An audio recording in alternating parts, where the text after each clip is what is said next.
तो स्वागत आप सभी का स्पेशल शो में। भारतीय संविधान सभा की पहली बैठक 9 दिसंबर 1946 को हुई थी और ये वो पहली बैठक थी जब संविधान बनाने का औपचारिक तौर पर काम शुरू हुआ। फिर 13 दिसंबर 1946 को पंडित जवाहरलाल नेहरू ने सभा में उद्देश्य प्रस्ताव पेश किया जो 22 जनवरी को पास भी हो गया और इसके बाद संविधान सभा ने 2 साल 11 महीने और 18 दिन में कुल 114 दिन चर्चा की और इस तरह कुल 12 अधिवेशन और 166 बैठकों के बाद 26 नवंबर 1949 को डॉक्टर बी.आर. अंबेडकर के the constitution as settled by the assembly be passed ये इस प्रस्ताव को पारित कर दिया गया, यानी कि भारत का संविधान बनकर तैयार हो गया और उस पर अंतिम मुहर लग गई। और फिर 26 जनवरी 1950 को देश की जनता ने इस संविधान को अंगीकार किया, यानी कि अपना लिया, जिसे अब हम लोग गणतंत्र दिवस के तौर पर मनाते हैं। तब से देश इसी संविधान के लिखे रास्ते पर चलता रहा है। पर मैं 75 साल पुराने इस वाक्य की क्यों बता रहा हूं, क्यों ये इतिहास सामने रख रहा हूं? क्योंकि फिर एक बार संविधान पर चर्चा चल रही है, वो भी संसद में।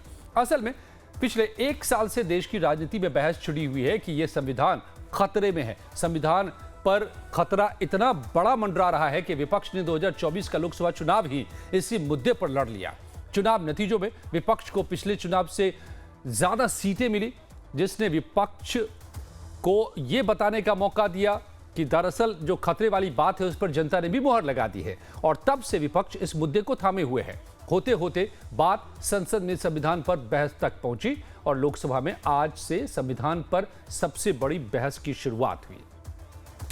तो बहस तो कल भी जारी रहेगी, लेकिन आज राजनाथ सिंह ने संविधान पर चर्चा की शुरुआत की। संविधान कोई ये बहस चूंकि मामूली नहीं है, तो समझना यह पड़ेगा कि आखिर ये जो बहस है वो क्यों हो रहा है, क्या इसके मायने हैं। 75 साल बाद संविधान पर यह बहस छिड़ी क्यों है? तो सवाल समझिए कि क्या वाकई संविधान खतरे में है? क्या संविधान को खत्म करने की कोशिश की जा रही है?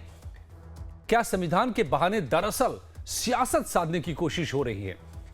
और फिर संविधान पर बहस जो चल रही है वो वास्तविक है या फिर महज राजनीतिक? इन्हीं सवालों के जवाब में छिपा है कि वाकई जो संविधान पर बहस है उसमें हो क्या रहा है। और इसे समझने के लिए आपको दिखाते हैं संसद में हुई बहस में सत्ता और विपक्ष की ओर से संविधान पर खतरे को लेकर क्या क्या दलीलें दी गई हैं। चर्चा की शुरुआत सत्ता पक्ष ने की और रक्षा मंत्री राजनाथ सिंह ने पक्ष रखा। संविधान के 75 वर्ष पूरे होने की देशवासियों को बधाई देते हुए राजनाथ सिंह ने कांग्रेस पार्टी को संविधान के लिए घातक साबित करने की कोशिश की और बताया कि किस तरह कांग्रेस ने न सिर्फ संविधान का दुरुपयोग किया है बल्कि संविधान को बदला भी है। तो जवाब में संसद में पहली बार किसी चर्चा में हिस्सा ले रही प्रियंका गांधी ने बीजेपी पर जोरदार हमला बोला।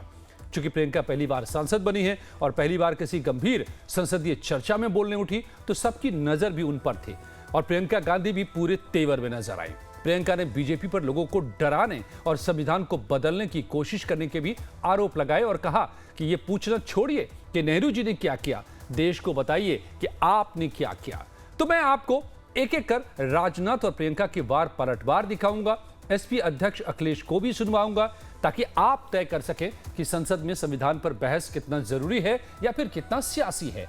और इसे समझने के लिए मेरे साथ एक्सपर्ट भी जुड़ेंगे, लेकिन सबसे पहले राजनाथ प्रियंका की कही गई दलीलें जो दी गई हैं, 10 बड़ी दलीलें हम आपके सामने रख रहे हैं, इसे समझिए। और ये दलीलें क्या है? राजनाथ सिंह ने शुरुआत की, तो पहले राजनाथ सिंह से ही बात करें। संविधान लोगों की आकांक्षाओं का दस्तावेज है। संविधान भारत को एक आदर्श राष्ट्र बनाने का रोड मैप है। राजनाथ सिंह ने कहा कि ऐसा माहौल बनाया गया कि संविधान किसी एक पार्टी की देन है। राजनाथ सिंह ने कहा कि हमने उस राज्य में कानून और संविधान लागू किया जहां कुछ नहीं था, हमने चुनाव कराए। संविधान बचाने का नारा देने वाली कांग्रेस दरअसल खुद इसका अपमान करती है। कांग्रेस की तरह हमने कभी संविधान को राजनीतिक हित साधने का जरिया नहीं बनाया। राजनाथ सिंह ने कहा कि कांग्रेस ने संविधान संशोधन नहीं बल्कि संविधान को बदलने का कोई काम किया है इतिहास में। इंदिरा गांधी ने 356 का दुरुपयोग करके चुनी हुई सरकारों को गिराने का काम किया और जातिगत जनगणना आप कराएंगे, जो आप कांग्रेस बात कह रही है। राजनाथ सिंह ने सवाल पूछा तो किस जाति को कितना आरक्षण देंगे ये भी बता दीजिए।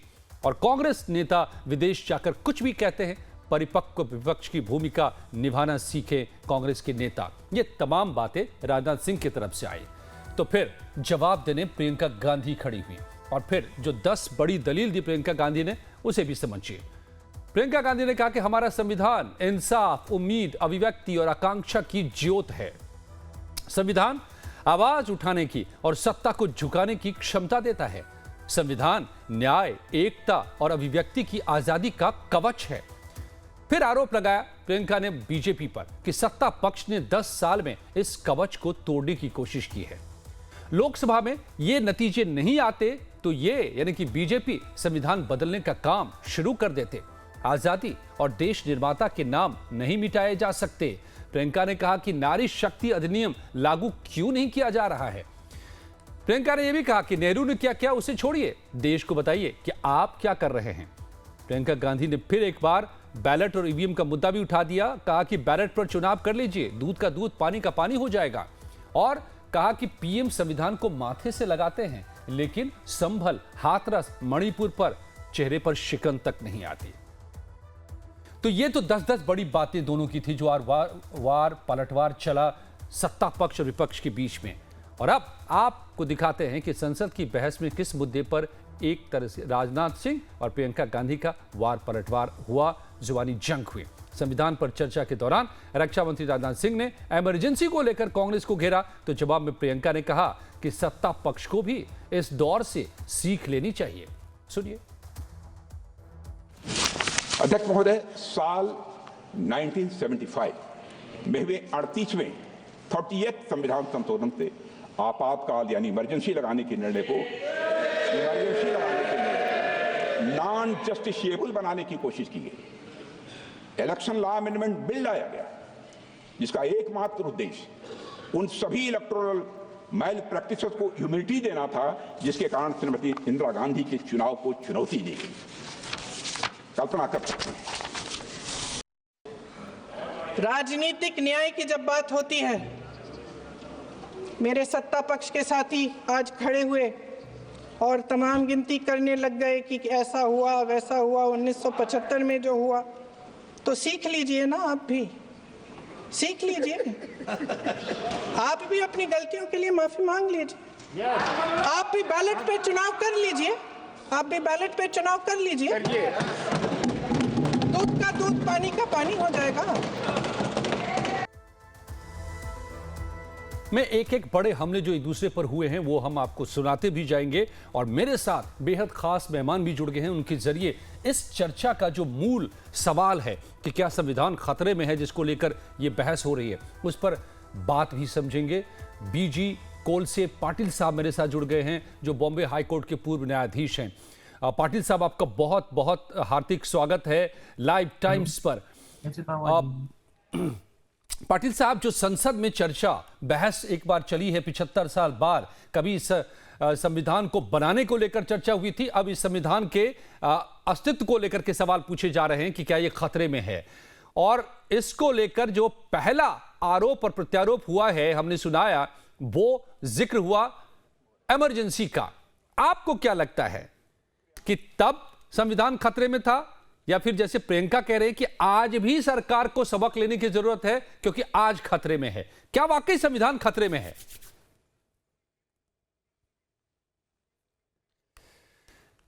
चलिए, मैं अपने मेहमान के पास रुक करूंगा, लेकिन इस बीच एक और टक्कर को सुनिए। लोकसभा में संविधान निर्माण के श्रेय को लेकर भी सत्ता पक्ष और विपक्ष में नोकझोंक हुई। इसे भी देखिए। अध्यक्ष महोदय, आप आजाद भारत का इतिहास देख लीजिए। कांग्रेस ने सिर्फ संविधान संशोधन ही नहीं किया है, बल्कि मेरा आरोप है दुर्भावना के साथ साथ धीरे धीरे संविधान को बदलने का प्रयास किया है। पंडित जवाहरलाल जी नेहरू जब प्रधानमंत्री थे तो लगभग 17 बार संविधान में बदलाव किया गया। श्रीमती इंदिरा गांधी जी के समय पर लगभग 28 बार संविधान में बदलाव किया गया। श्री राजीव गांधी के समय पर लगभग 10 बार संविधान में बदलाव किया गया।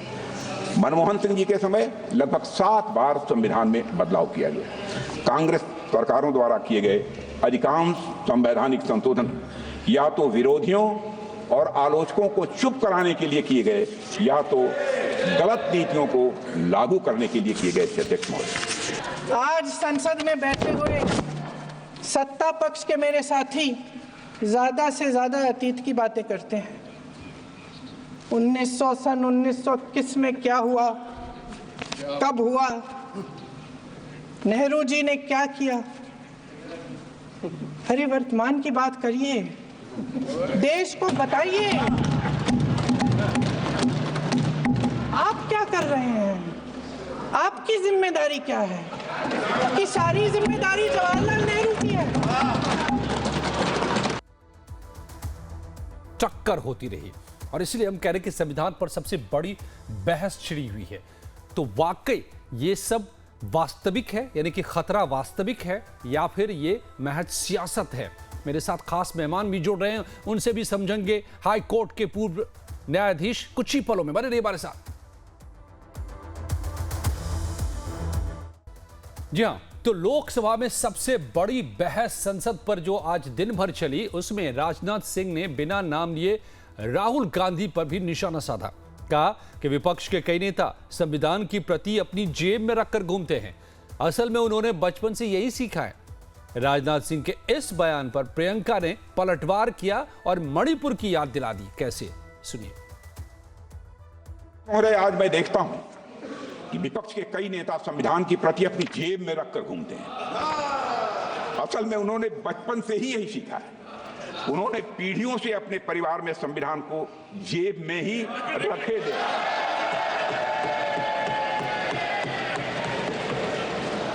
लेकिन अध्यक्ष महोदय, भारतीय जनता पार्टी संविधान को सिर माथे पर लगाती है।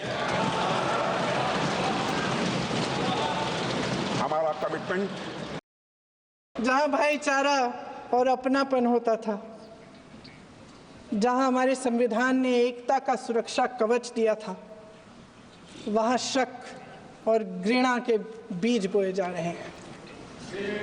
एकता का सुरक्षा कवच तोड़ा जा रहा है।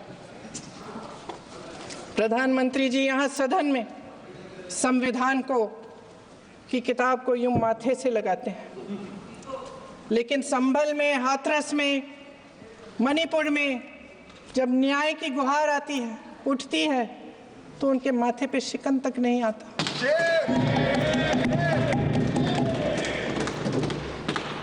शायद समझ नहीं पाए हैं कि भारत का संविधान संघ का विधान नहीं है।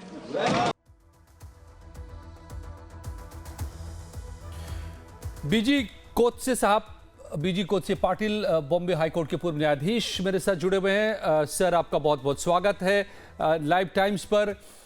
जो संविधान पर खतरे को लेकर संसद में बहस छिड़ गई है, पाटिल साहब, क्या वाकई आप तो संविधान के गार्जियन रहे हैं, हाईकोर्ट के पूर्व न्यायाधीश, खतरे में संविधान नजर आ रहा है देश में? कुछ संशय है क्या आपको? कैसे समझाएं हमें सर? खतरे में है। ऐसा है कि संविधान को हाथ न लगाते हुए संविधान के सभी प्रिंसिपल्स को कुचल कुचल के मारा जा रहा है। जी, अभी राजनाथ सिंह का और प्रियंका का भाषण आपने सुना।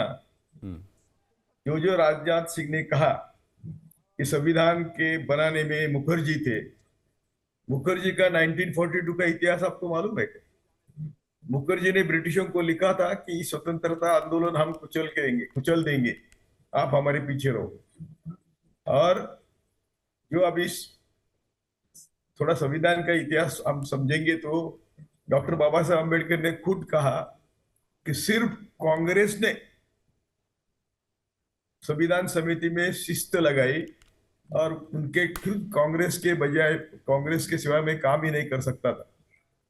तो संविधान के खिलाफ जो लोग हैं, वो आज जो उनके पूर्वज थे, वो आज हमें संविधान की भाषा यानी बोल रहे हैं। और जो उनको बोलते हैं उनको एक नाम लेने को नहीं है। क्या वो गोलवलकर का नाम ले सकते हैं? क्या ये सावरकर का नाम ले लिया उन्होंने? सावरकर का नाम थोड़ा, लेकिन वो गलत है। सावरकर की आइडियोलॉजी क्या थी? आखिर तक वो ब्रिटिश का पेंशन लेते थे और सुभाष चंद्र बोस की सेना को पैरेलल सेना ब्रिटिश के लिए खड़ी कर रहे थे। जी। तो ये संविधान की जो भाषा आज उनके मुंह में शोभा नहीं देती। दूसरी बात, ठीक है, इंदिरा गांधी ने इमरजेंसी लगाई थी, जी। लेकिन लगाने के बाद क्या हुआ? जो इमरजेंसी लगाई थी या उनका जो अभी 20 जिसका कलम कार्यक्रम है इंदिरा गांधी का, वो तो संविधान से भी आगे था कि सबको जमीन मिलनी चाहिए, सबको रोजी रोटी मिलनी चाहिए, और जो मानेगा नहीं डीएम, उसका ट्रांसफर होना चाहिए। उनका जो 20 कलमी कार्यक्रम था इंदिरा गांधी का, वो आप पढ़िए। तो संविधान इमरजेंसी जरूर आई थी, पर आज की इमरजेंसी क्या है? उस इमरजेंसी में प्रेस तो लिख सकता था जी। इसके अगेंस्ट आंदोलन भी हुए, जयप्रकाश नारायण का आंदोलन हुआ। तो आज हम आंदोलन कर सकते हैं? हम खुद आंदोलनजीवी है, सिर्फ मेरी जिंदगी आंदोलन में गई है। 14 के बाद हम आंदोलन कर ही नहीं सकते, लोग आते ही नहीं, डरते हैं लोग। क्यों डरते हैं? ये पाटिल साहब, बड़े बड़े आंदोलन हुए हैं। अगर मैं आंदोलन की बात करूं, दिल्ली में 6 महीने तक आंदोलन हुआ था सीए के खिलाफ, और देश के अलग अलग हिस्सों में आंदोलन होते रहे हैं। तो आंदोलन तो हो रहे हैं, मतलब हुआ। जो किसानों का बात कर रहे हैं ना, आप किसानों की बात कर रहे हैं ना, लगातार जारी है। दिल्ली आने दिया क्या? जी, अभी भी आंदोलन जारी है। नहीं, सुनिए ना। किसानों का आंदोलन हुआ तो कितनी तकलीफ दी उनको। इतनी तकलीफ देने लेके आंदोलन में आने वाले लोग बहुत कम है देश में जी। क्योंकि उनको मालूम है, किसानों ने तय किया था। और किसानों की संगठन जो है, सिखों का संगठन है, उनको दुनिया भर से उनको मदद भी मिलती थी, उनके लंगूर भी चलते थे, उनके हमारी की ताकत, हमारे जैसे आंदोलन की ताकत क्या होती है? हमें ना किसी की रोटी मिलती है, ना किसी का पानी मिलता है जी। और हजारों लोग आते हैं। नहीं, सवाल ऐसा है, आपका सवाल था जी कि संविधान का आज क्या हालत है। तो मेरा आपको जवाब था कि संविधान को हाथ न लगाते हुए इन्होंने संविधान का हर प्रिंसिपल कुचल डाला है। देखो ना, संविधान की शुरुआत देखो आप, कि हम 3 जस्टिस चाहते हैं, सोशल, इकोनॉमिक एंड पॉलिटिकल।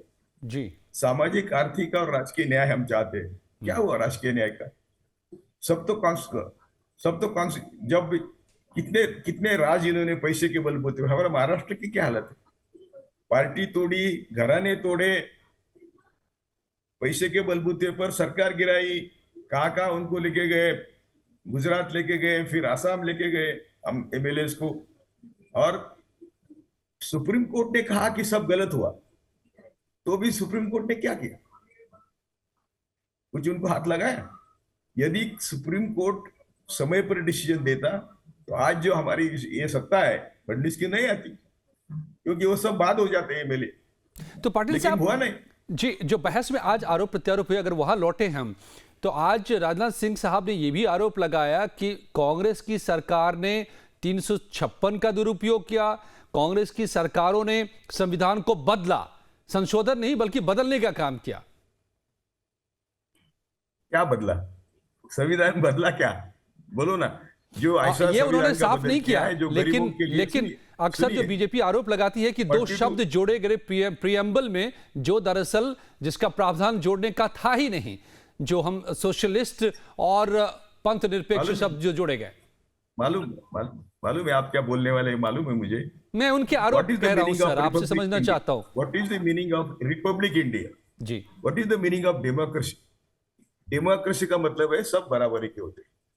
सबको बराबरी के लिए क्या करना पड़ेगा? क्या हम सब संपत्ति देश की अदानी को देके गरीबों को क्या देंगे? ये कॉन्सेंट्रेशन ऑफ वेल्थ संविधान को मंजूर नहीं है, कॉन्सेंट्रेशन ऑफ पावर संविधान को मंजूर नहीं है। और आज दलितों की, आदिवासियों की, अरे आदिवासियों पर ये लोग सुसु कर रहे हैं मुंह पर। दलितों की क्या हालत है? हाथरस में क्या हुआ? आगरा में क्या हुआ? ये जो नीचे जाति के लोग हैं, इन पर जो अन्याय हो रहा है, तो यानी हमारे यहाँ ना सामाजिक न्याय मिलता है। मैं ऐसा नहीं कहता कि पहले बहुत अच्छा था, लेकिन इतना बुरा नहीं था। संविधान की जो प्रियम्बल है वो तो हमारा भी आत्मा है, हमारी घटना तो हमारी आत्मा है, प्रियम्बल घटने का आत्मा है। और घटना, ये संविधान की अंमलबजावनी के लिए पहले प्रियम्बल की अंमलबजावनी होनी है। हमने सबको क्या कबूल किया था? बंधुता, सबसे बड़ा वर्ड है इसमें, बंधुता। क्या बंधुता है आज? क्या आप देख रहे हैं क्या भाषण है? वही तो बोल रही थी वो, प्रियंका भी बोल रही थी, जी मंगलसूत्र जाएगा, भैंस चोरी जाएंगी। ये क्या भाषण है क्या इलेक्शन पे? ठीक है सर। और सर मैं आपके पास फिर से लौटता हूं। एक दो और आरोप हम दिखा देते हैं कि दोनों के बीच में जो आज वार पलटवार हुआ है सदन के पटल पर। राजनाथ सिंह साहब ने कहा कि संविधान की बात करने वाली कांग्रेस ने संविधान को खत्म करने की कई बार कोशिश की, और इसके जवाब में प्रियंका ने भी मोदी सरकार को आईना दिखाया। इसे भी सुन लीजिए। एक पार्टी विशेष द्वारा संविधान निर्माण के कार्य को हाईजैक और एप्रोप्रिएट करने की कोशिश हमेशा से की गई है। अध्यक्ष महोदय, भारत में कॉन्स्टिट्यूशन मेकिंग से जुड़ी ये सब बातें लोगों से छिपाई गई हैं।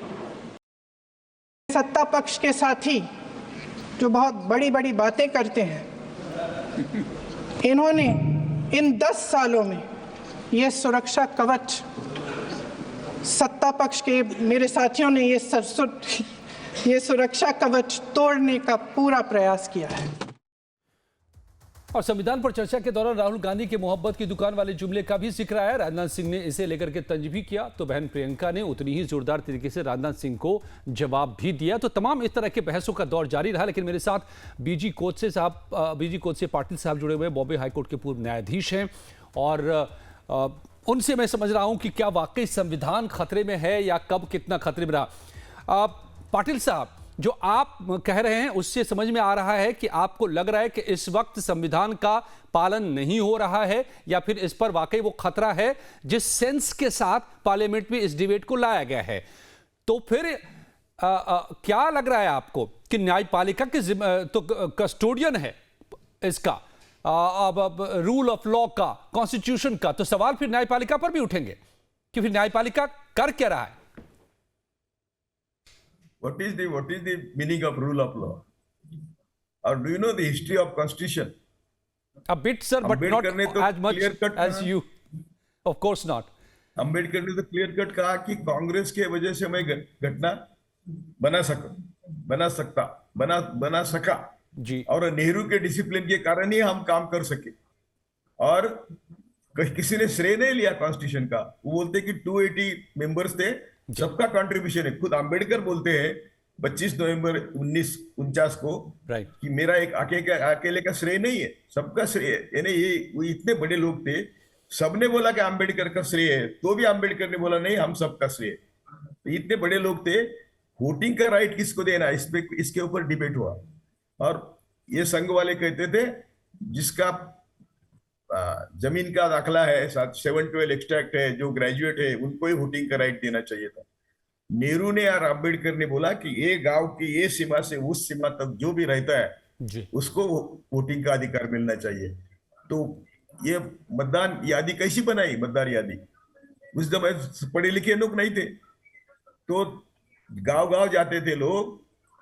उसको भी नेहरू ने बताया कि ये उच्च वर्णीय वहां ज्यादा है सर्विस में, तो वो सब वोटर की लिस्ट प्रामाणिकता से नहीं बनाएंगे। तो क्या करना पड़ा? वो हर गांव में लोग गए, हर घर में लोग गए।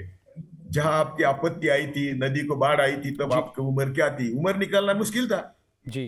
तो ऐसे करके उम्र निकाली 21 साल की, वक्त खत्म हो गया है, और वो वोटर्स लिस्ट बनाई जी सर। क्योंकि वो महात्मा गांधी की, नेहरू की 1929 से राइट सर ये प्रयास था कि घटना और वोटिंग ये बिल्कुल अनिवार्य करना चाहिए, नहीं तो डेमोक्रेसी कैसी रहेंगी। जी सर, समय इतना ही था मेरे पास पाटिल साहब। अब it's enlightening to listen to you, और आप जो कह रहे हैं हमें मुझे लगता है कि और मौके पर हमें साथ इस चीज को समझने के लिए, और अभी ये बहस जारी है, तो कहीं ना कहीं पूर्व न्यायाधीश मुंबई हाईकोर्ट के, उनको लगता है कि हम जब से ये संविधान लागू हुआ है पूरी तरह इस पर चल पाए हों, कहीं ना कहीं सवाल इस पर है। और इसलिए अगर ये बहस आज चल रही है तो ये जरूरी है। कुछ ही पलों में हम बात करेंगे, पड़ताल करेंगे दरअसल दिल्ली की रेवड़ियों की।